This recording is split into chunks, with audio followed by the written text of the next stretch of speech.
जालन्यामध्ये ठाकरेंच्या शिवसेनेला मोठा धक्का बसलेला आहे। संजय लाखे पाटील यांनी सचिव पदाचा राजीनामा दिलेला आहे। राजीनाम्यातून अंबादास दानवेंवर गंभीर असे आरोप देखील त्यांनी केलेले आहेत। आपण मला जालना लोकसभेचं तिकीट द्यायच्या अनुषंगाने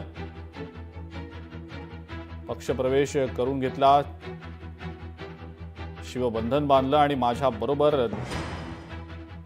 निर्धास्त काम करा, काळजी करू नका असं आश्वासन, असा शब्द 14 महिन्यांपूर्वी दिलेला होता। मात्र मला बेदखल करण्यात आलं।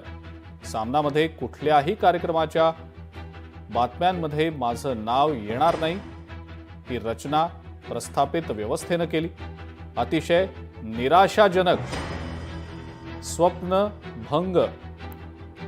मनपा वॉर्डचा बेडू किती फुगणार, आपल्या सोंगट्या पुढे करून मराठवाड्यातील संघटना मात्र कमकुवत करणार, हळूहळू संभवणार हे नक्की। आणखी बरंच काही, पण तुर्तास इतकंच। म्हणूनच मी सचिव पदाचा आणि शिवसेना उद्धव बाळासाहेब ठाकरे पक्षाचा राजीनामा देतोय, असं लाखे पाटील यांनी म्हटलेलं आहे।